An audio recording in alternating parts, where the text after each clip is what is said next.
If you want to know what the 11th century looked like, do not look behind protective glass.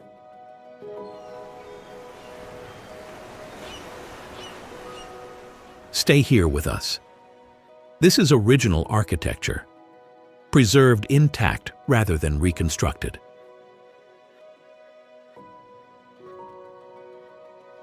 Walking through the alleys of Fez, the environment remains as it was centuries ago, where artisans still work with primitive tools.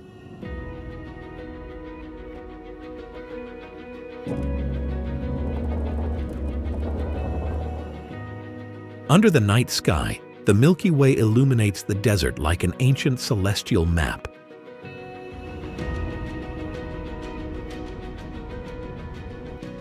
Morocco doesn't take you back to the past. It lets us live in the past in a breathtakingly authentic way.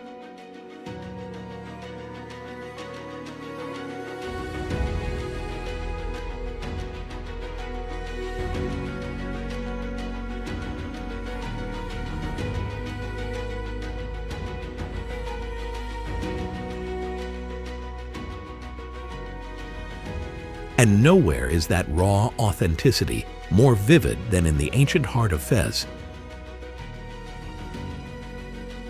where the Chouara tannery has persisted for over 1,000 years without adopting a single modern alteration. The very air smells of history.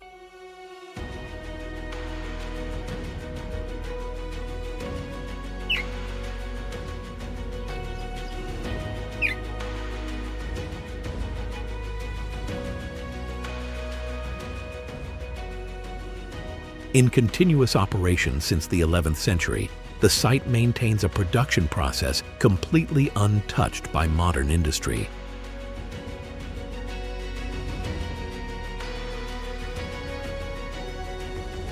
Workers stand in giant stone pits filled with a mixture of water, limestone, and pigeon droppings.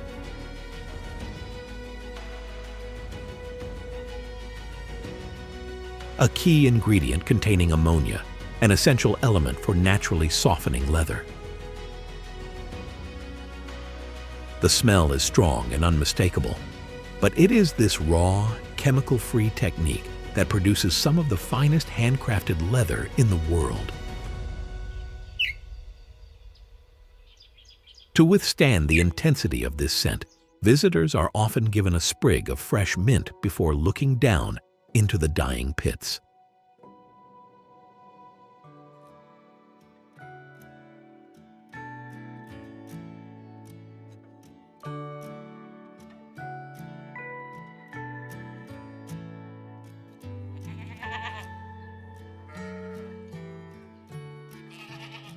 While the tanneries exemplify the raw endurance of human labor, the argan tree stands as a testament to the resilience of the land itself.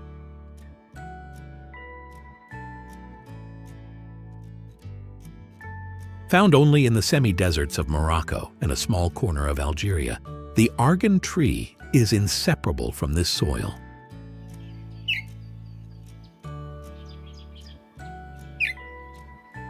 Despite all the efforts of scientists to transplant and propagate it, the tree has not been able to grow anywhere outside its native environment, no matter how many times it has been tried.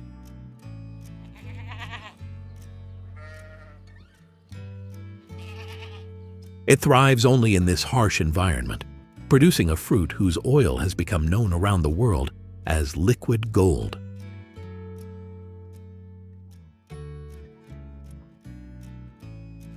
But its rarity is only half the story.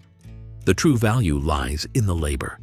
Berber women hand-crack each nut, grind it by stone, and extract every drop through a process so physical and time-consuming that modern machines still fail to replicate its purity.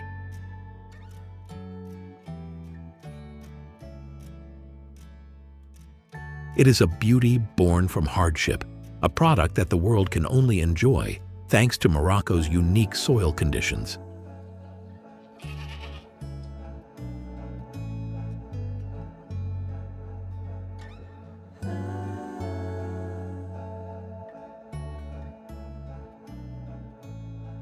While the argan tree is Morocco's silent miracle, The thuja tree is its rarest luxury. Hidden along the lower slopes of the Atlas Mountains, thuja wood is unlike anything found elsewhere in the world. Dense, richly patterned, and carrying a natural luster that craftsmen describe as alive.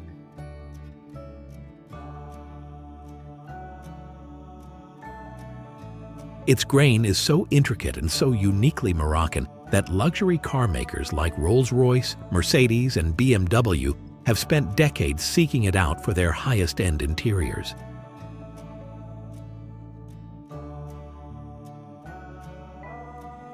Because it cannot grow elsewhere, thuja wood is very rare, not only valuable, but also one of the most geographically protected materials in Morocco.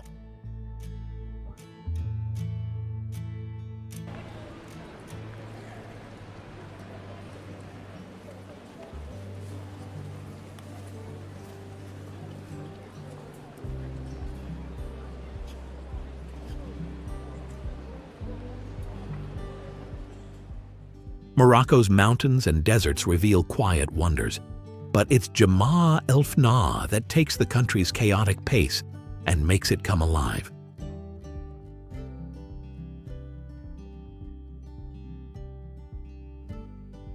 As night falls over Marrakech, the square transforms into a kind of open-air theater, not staged or choreographed, but alive with the same energy it has carried for centuries.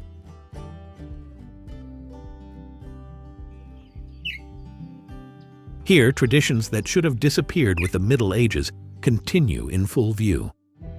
Cobra charmers coax snakes with hypnotic flute melodies, not to put them into a trance, but to manipulate their natural instinct to follow movement.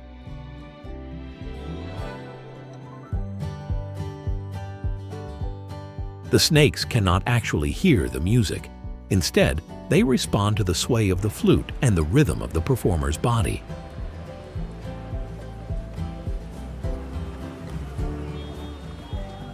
It's a practice that dates back centuries, passed from master to apprentice, and it remains one of Jama el-Fna's most recognizable yet controversial traditions.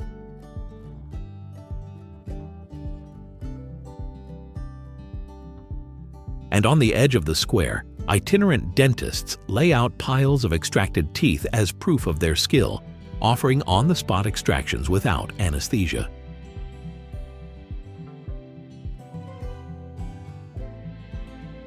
Their tools are simple, often just metal pliers and a cloth, and their experience comes not from formal training, but from years of practice on the street. People come to them not because it is safer, but because it is fast, cheap, and rooted in an old tradition that existed long before modern clinics.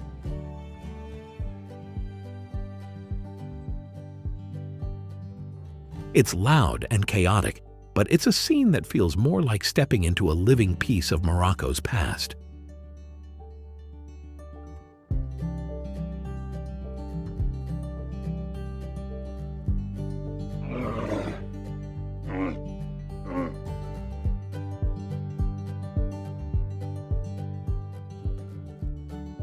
Alongside the colorful traditions are Moroccan folk legends, primitive fears and beliefs in the afterlife.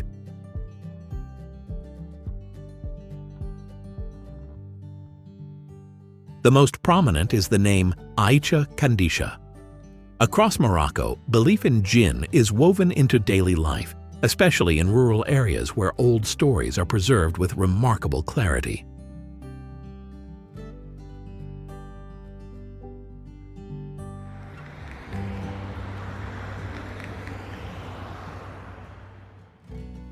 Aïcha Kandisha is described as a seductive woman who lures men to secluded places.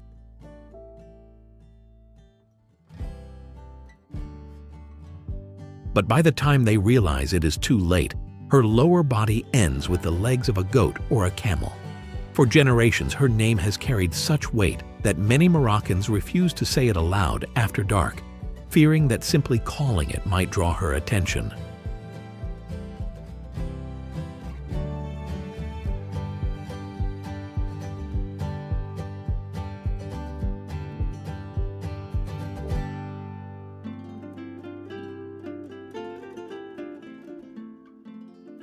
Away from the scary stories, the cultural space here changes completely when the drums and beats are played.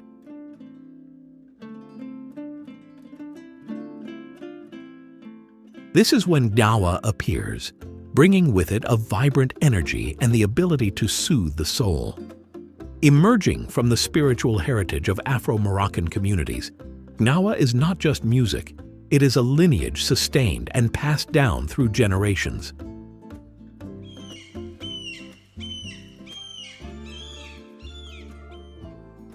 The sound is built on the sharp clang of the krakeb, iron castanets repeating the same rhythm over and over again, becoming a vibrating resonance throughout the space.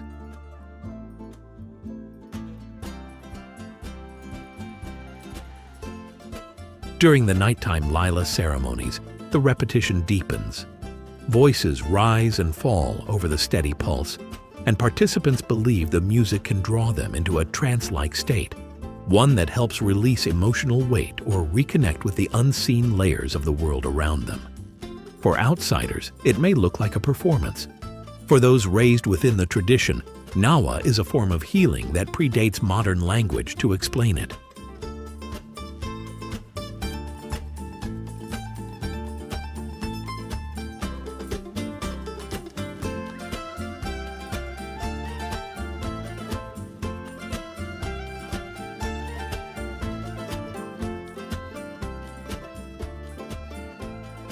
If a Moroccan confesses his love to you, he will not say, "I love you," but "I have conquered your liver."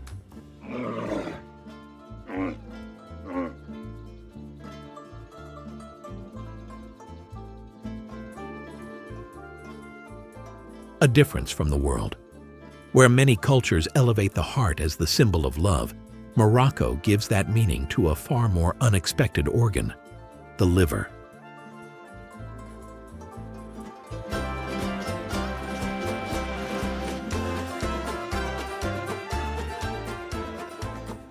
In Moroccan belief, a healthy liver is essential to digestion, vitality, and overall well-being, which makes it a fitting metaphor for happiness itself.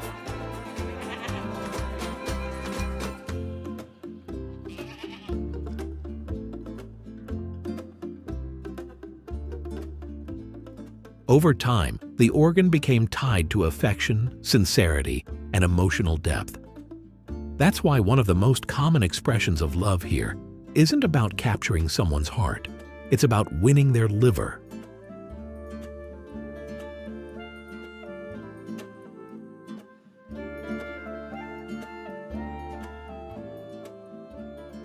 A phrase that carries far more warmth in Morocco than it may suggest anywhere else.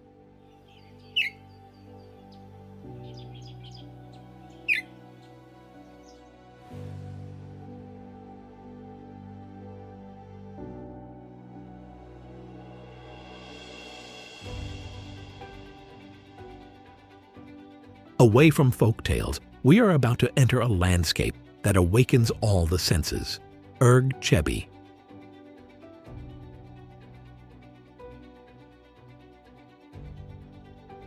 A sweeping expanse of burnt orange dunes rising hundreds of feet in shifting shapes.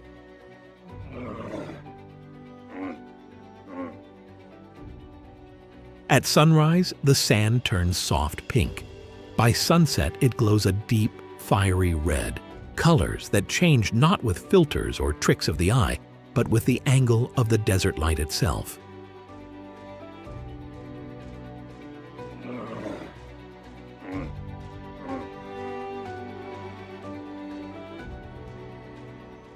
Erg Chebi is one of Morocco's two major dune systems, an immense expanse shaped entirely by wind, time, and natural geology.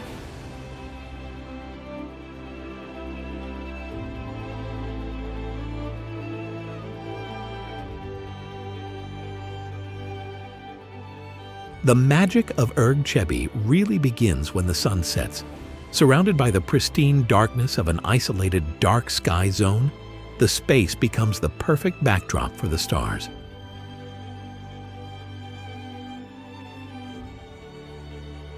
The Milky Way cuts a cold, brilliant line across the sky, offering a visual experience that few will ever see in their lifetime.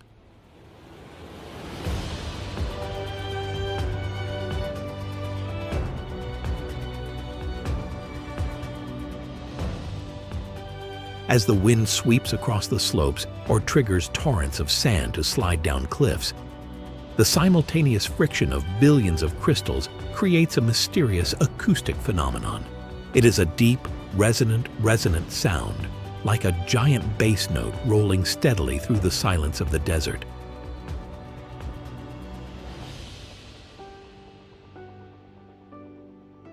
It is one of nature's rarest acoustic events, and Chebi is one of the few places on Earth where it still happens.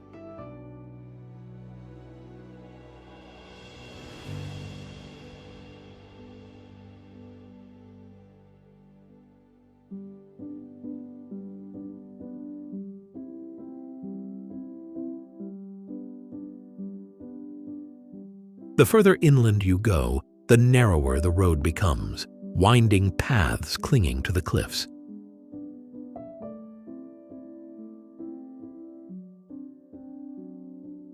This is the High Atlas, a land of schist and red soil, where Berber villages perch on the edge of cliffs, existing in an isolated environment that is hard to reach by the modern world.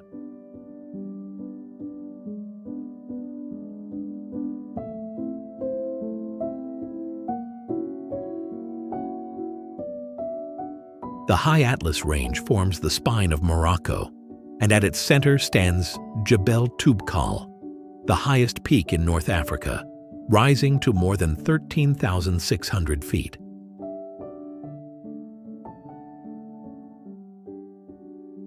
In winter, Toubkal is buried under thick snow, turning the surrounding valleys into a landscape that looks unexpectedly alpine.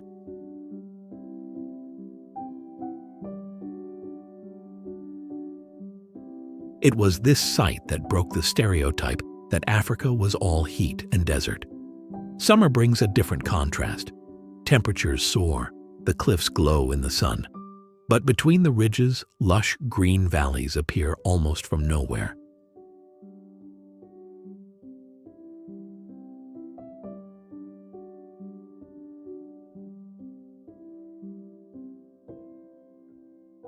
These sustain hundreds of Amazigh mountain villages, where communities have preserved their distinctive mud and stone architecture for centuries. The High Atlas Mountains are also a living record of Morocco's indigenous cultures, the harsh climate and dramatic geography that binds them together.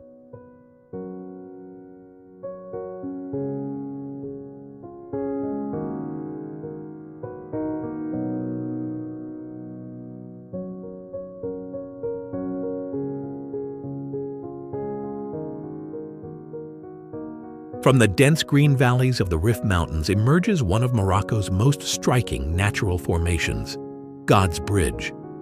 This massive limestone arch was carved over thousands of years as flowing water slowly eroded the bedrock, leaving behind a geological structure that feels almost engineered despite being entirely natural.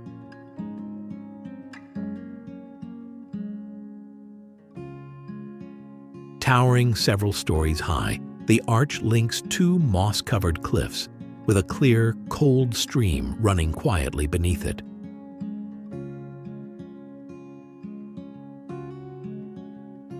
Its scale and symmetry make it one of the most impressive natural arches in North Africa. A short trek deeper into the valley leads to Akour's waterfall, a cascade that drops into a pool of vivid turquoise water.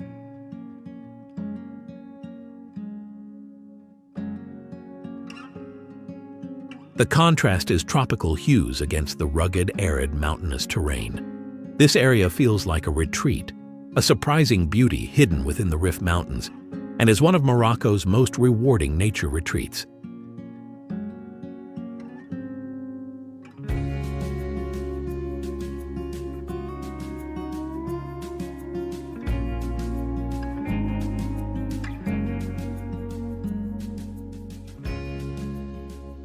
Leaving the inland canyons where the currents erode the limestone, we head out to the Atlantic coast to witness a similar but more dramatic tectonic process.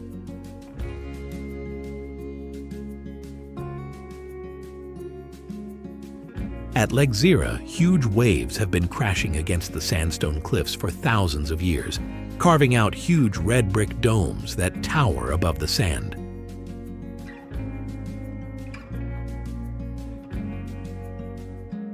Legzira Cliff. The sandstone itself is what makes Legzira extraordinary. Under the changing angle of the sun, the sandstone surface reacts to create a series of continuous color changes throughout the day.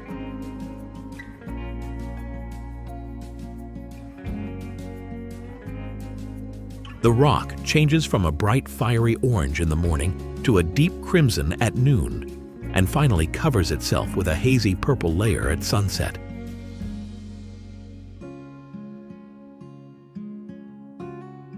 At low angles, the light scattering phenomenon causes the entire cliff to glow, looking like a block of embers glowing on its own. Legzira was once home to 2 arches, but one collapsed in 2016 after decades of natural erosion.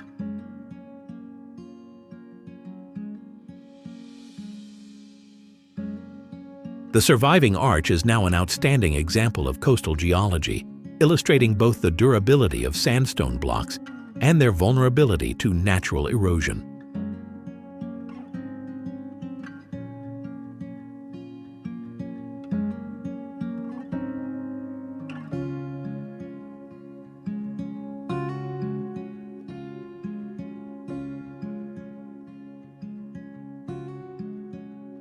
Deep in the Atlas Mountains are 2 tectonic plates known as geological twins, both made of the same red sandstone, but each with a completely different morphology and movement.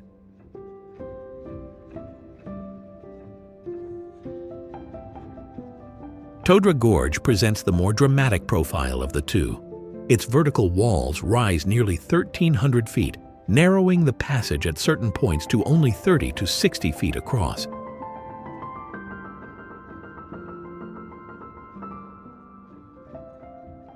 Walking through it feels like moving between 2 immense stone pillars, with a cold stream running along the base and cooling the air even in the height of summer.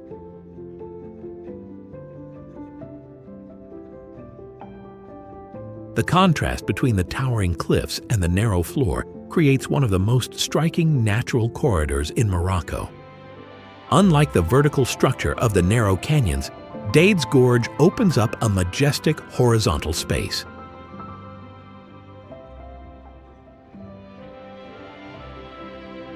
The characteristic of this place is the winding mountain pass route, cutting across the red rock mountainside, forming a series of dense, stacked switchbacks.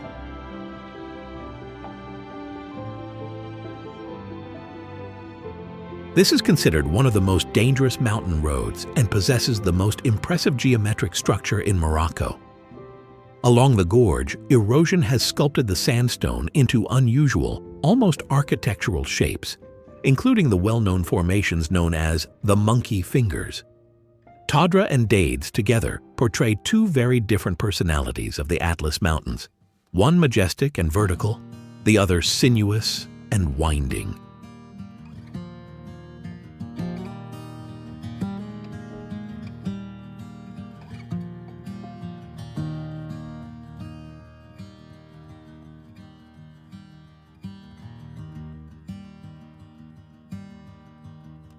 If your vision is accustomed to the hot hues of the desert and red rocks of the south, Morocco's palette undergoes a dramatic change in the Rif Mountains of the north.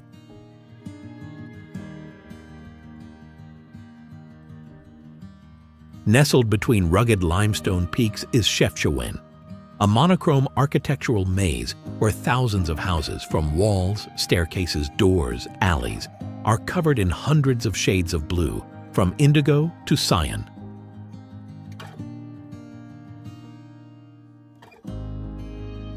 Moving through the city, you quickly realize how completely the color blue defines the environment. Every turn reveals another variation of it. Why blue? Several explanations exist, none confirmed, but all part of the city's identity.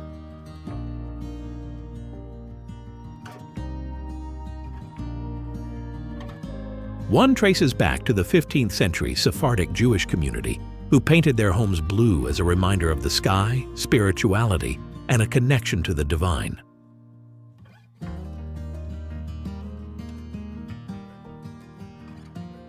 Others say the color helps repel mosquitoes or keeps buildings cool during the hotter months.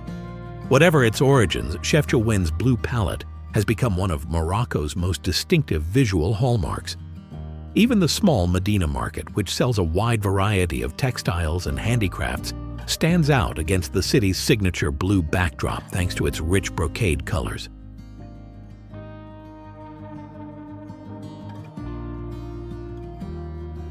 Amidst a monochrome maze that defies all the rules of color, Chefchaouen positions itself as an exception to North African architecture. It is a place where reality and illusion merge, turning every street corner, every step, into a perfect artistic frame without any staging.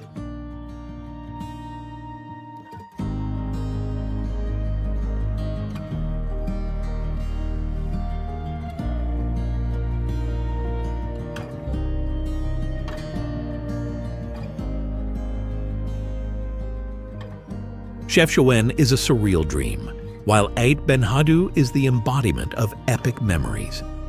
Nestled in the middle of the arid Unila Valley is a reddish-brown terracotta complex that looks like an ancient fortress forgotten by time.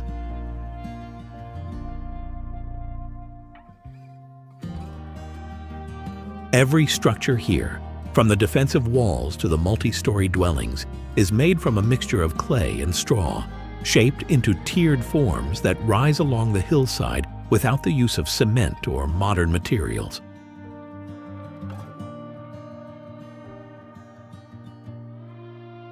Today, it is considered one of the best preserved earthwork complexes in North Africa and has been a UNESCO World Heritage Site since 1987.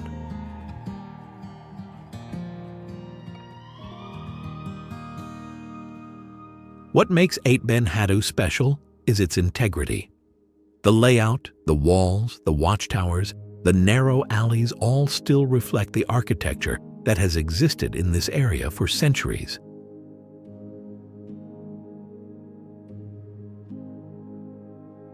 Stepping through the Ksar feels like stepping into a perfectly preserved version of ancient Morocco, untouched by modernization.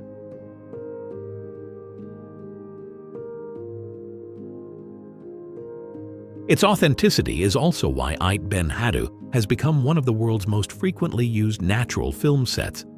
Its silhouette has appeared in productions ranging from Gladiator to Game of Thrones to The Mummy.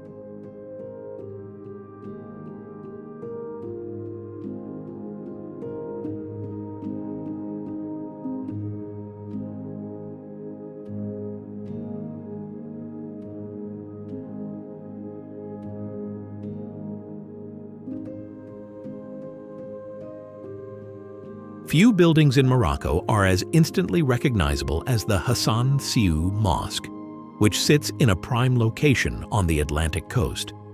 It juts out into the sea, making it one of the largest sea-based mosques in the world.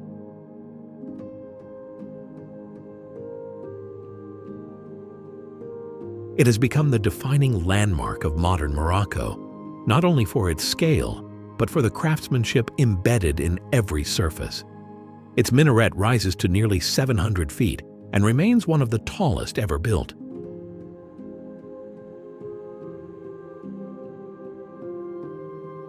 Inside, sections of the floor are fitted with glass panels, allowing worshippers to see the waves breaking directly beneath them. At night, a laser beam projected from the top of the minaret extends across the water, pointing toward Mecca.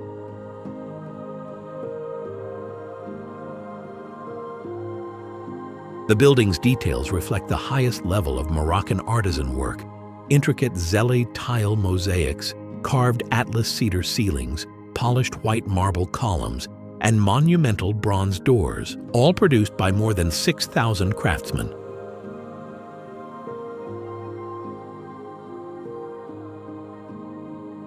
Every geometric motif, every carved pattern, and every tiled surface is made by hand.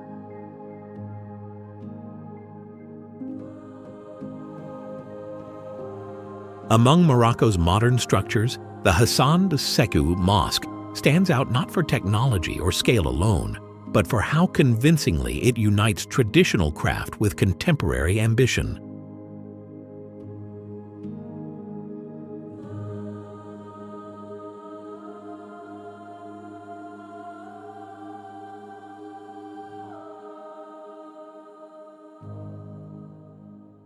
In the heart of Fez, there exists a world where time seems to have stood still for more than 1,200 years.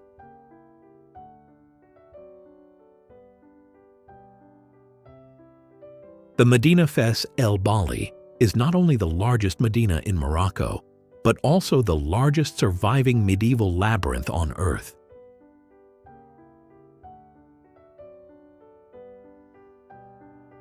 It is the largest car-free urban area in the world, built from more than 9,000 alleyways that twist, fold, narrow, and intersect like a living labyrinth.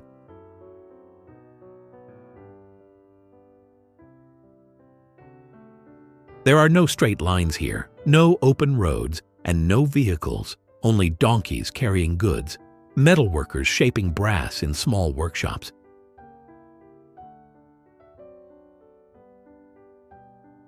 The smell of spices drifting through passageways, and the call to prayer echoing between walls barely wide enough for one person to pass.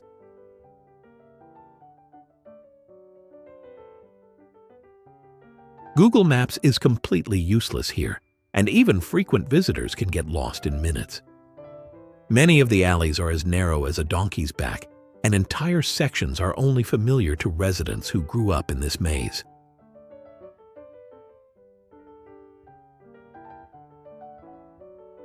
It's one of the closest experiences to the 11th century that still exists in the world.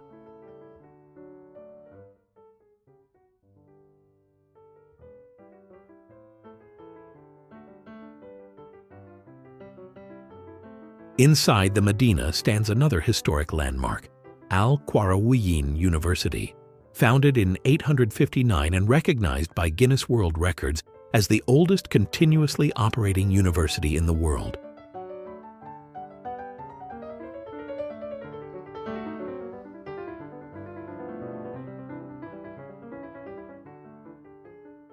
It was established by Fatima al-Fihri, a highly educated woman of Tunisian origin who used her entire inheritance to create an institution accessible to learners of all backgrounds.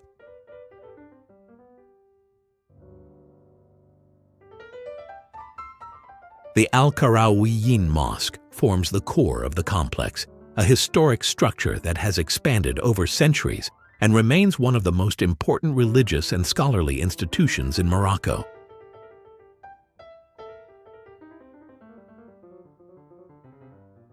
Its library is among the oldest on Earth, housing priceless manuscripts, including a 9th century Quran written in gold ink, rare medieval works on astronomy, and early texts on medicine, geography, and history, preserved in controlled conditions to this day.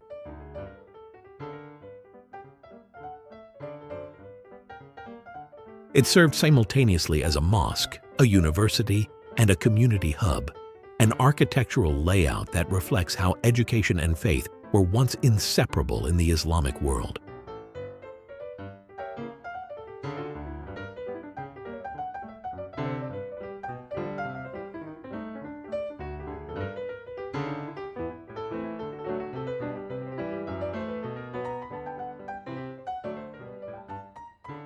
With its back to Africa but its eyes towards Europe, Tangier is the only city where two continents see each other across only a narrow strip of water.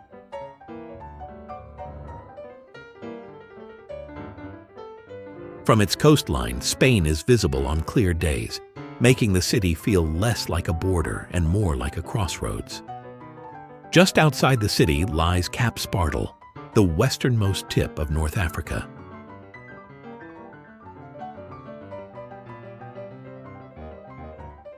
Standing there, the Atlantic Ocean and the Mediterranean Sea meet in a visible shift of color and current, one of the most striking natural boundaries on the continent.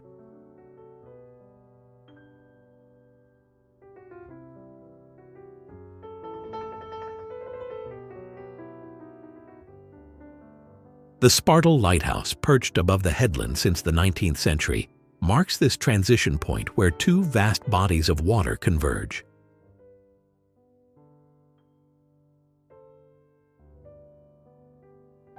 Further along the coast is one of Tangier's most famous landmarks, the Hercules Cave.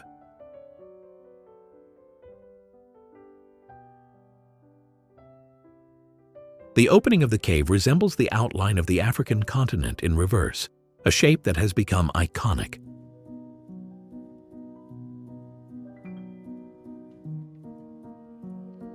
According to legend, this cave was the resting place of the demigod Hercules before performing his 11th labor, covering the cliffs in a veil of epic mystery.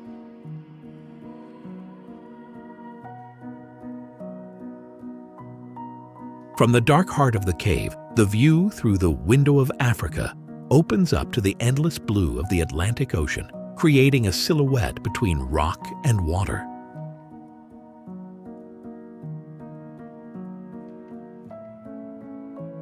Within the city stands another significant landmark, the Grand Mosque of Tangier.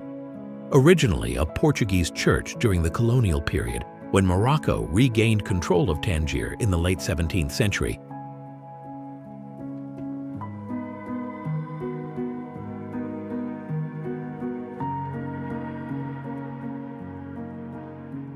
The building was converted into a mosque and gradually expanded over the centuries.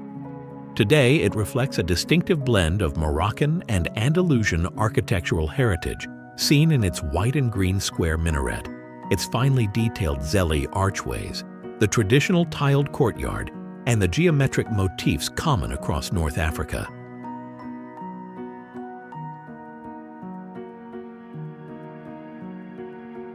The green tiled roof, a signature feature of major Moroccan mosques, completes the building's identity and anchors it firmly within the country's architectural tradition. In the 20th century, Tangier became something else entirely, an international zone. It attracted diplomats, writers, artists, and spies, all drawn by the city's unique legal status and cosmopolitan atmosphere.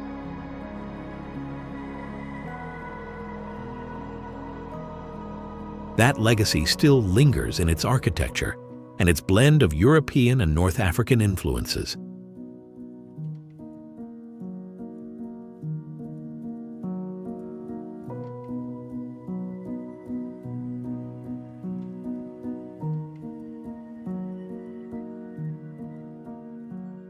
Only about 20 miles apart, Meknes and Volubilis feel like two different eras placed side by side.